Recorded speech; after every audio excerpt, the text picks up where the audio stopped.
experienced that reaction. And David's in the Old Testament, and he says this to God, Psalm 60, verses 9 to 12 from the New Living Version. It's in your notes there. He says, passion for your house, it's consumed me. And that's what I want this church to be like. Amen. That's what I want this church to be like. Amen. Passion for your house, passion for God's church has consumed me. I'm passionate of what matters to God. And I want my life to count for you. That's what he's saying there. And I want to worship you. And then David says this. When I start to do that, and the insults of those who insult you have fallen on me. You understand that? God, I'm on your side. They're having to go at you, and I'm standing with you, and so they throw insults at me too. Do you understand that? So when they insult God, they're insulting me too. Look at verse 10. David says this, and when I weep and fast, they just scoff at me. When I dress in burlap to show sorrow, they make fun of me. Right? You got it? This is the broad road people. They're having a go at you standing on the narrow road. And David prayed for his country. And what did everyone do? They just made fun of him. Now, verse 12. I love verse 12. And David says this, I'm the favourite topic of the town's gossip. And all the drunks sing songs about me. Now here's the deal. Now let's put it up. Here's the deal. Are drunks singing songs about you? So Pastor Rick, he's very slick. I was going to use another word. But his faith makes me totally sick. Rick said, hey, be born again. I said, get lost and go to Spain. That's so sick. The point I'm trying to make today, are the local drunks having a go at you? Making songs about you? And if the answer is no, maybe you're just a little bit too normal. Is anyone gossiping about you? And if the answer is no, maybe you're still on the normal road and you're not yet different. Is that all right? Yeah. Okay? The local drunks in Robina, are they singing a song about Pastor Rick and you? Okay? You know, are people at work gossiping about you? Oh, here comes goody two-shoes, holier than thou. That's good. That's good. They're recognising that you're different, okay? Okay? So you need a bold vision and a godly way. And when that happens, when you start to live a bold vision for Jesus, watch out, the Gold Coast drunks are going to make songs about you. I'm being honest here. You're just looking at it. It's in your Bible, folks. It's in your Bible. Now look, let me give you two barriers for being a bold vision, living out a bold vision, okay? Two barriers. Number one, there's this thing called the inward pressure.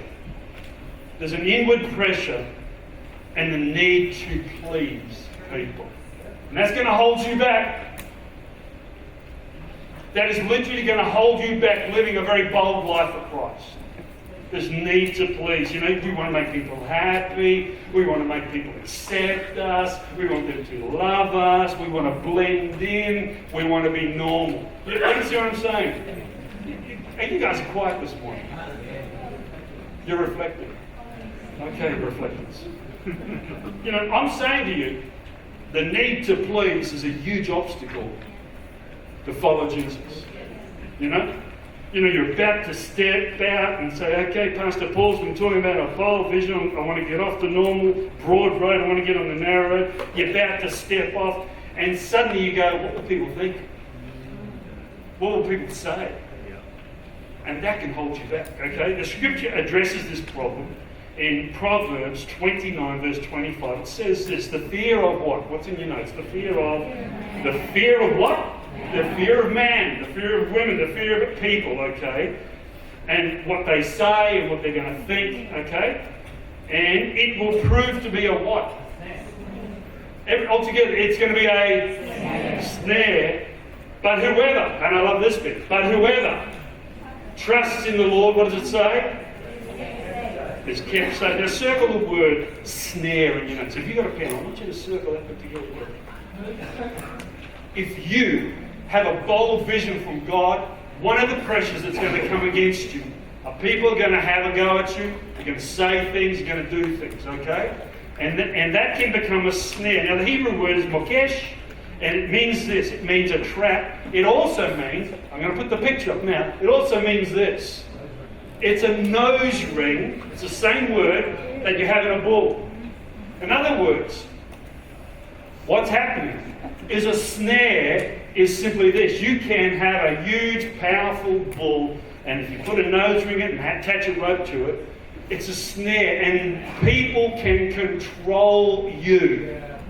Got it? People can control your thinking, what you say, what you do, and you got this ring in your nose, and they are controlling the way you live. It's a snare. Have you got that? A little ring can control a big bull. Everyone say that's a load of... No, that's a big bull, okay? Okay? Fear of what others will think. People might call you a bigot. Oh, I don't want to stand up and make a moral statement because I might get called a bigot. And every time we are silent, the ring goes there and we are pulled around like a big bull. Okay? Now, think about that. It's a snare. Now, God might lead you into a bold vision. And what you're going to have to do is you're going to have to say to yourself, hey, I don't want to please other people, I want to please God. That might mean turning off the TV, turn off Grey's Anatomy, turning off Neighbours. What? Yes. Turning off your favourite show, starting a connect group, okay, or starting another group, okay, or maybe, what will people think if I enroll in Bible college? What will people say? Do you understand what I'm saying?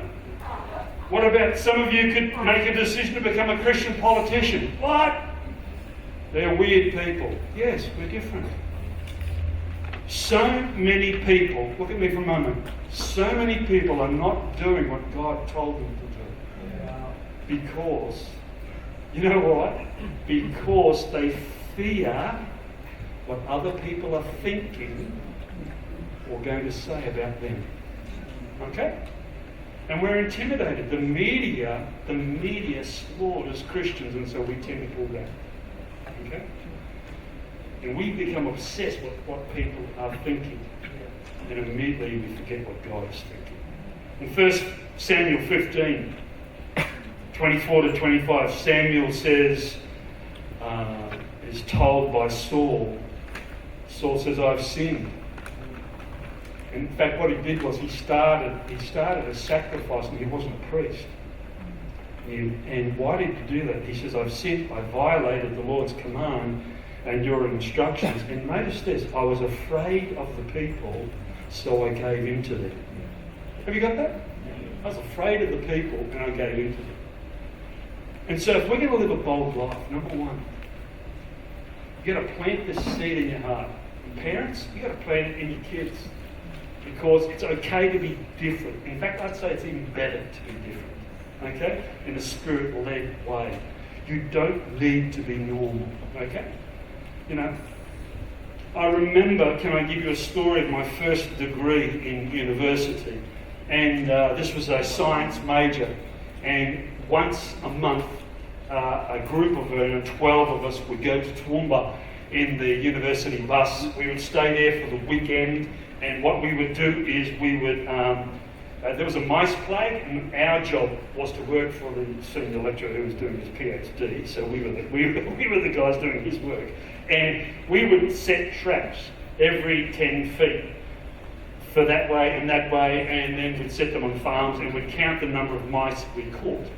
And up in Toowoomba, it's thick, black dirt, and we wore boots and everything. My job was to find bird droppings. Now, bird droppings, great science, the birds would eat the mice, and I had to get and collect all the droppings and go back to the lab, pull it apart and count the number of mice that were eaten by the birds. Okay? So all these ratios. Now, do you understand what's happening? Okay. Yep. So that's not the point of the story. The point of my story is we would go to a pub and we would stay in this pub over the weekend. And they had beautiful breakfast. You know, steak was about this big. You only get about a third of the way through and some eggs and bacon and everything. The typical country pub. But we all stayed upstairs. And this is first year uni, and I made a decision the previous couple of years, and I said this last week, to live for God. I wanted to live for God. I wanted to be strong. I'm at university, and we all go upstairs at night, and I noticed that some of the girls were going into the boys' rooms, right? And there's all this stuff going on, and one of the girls looked at me.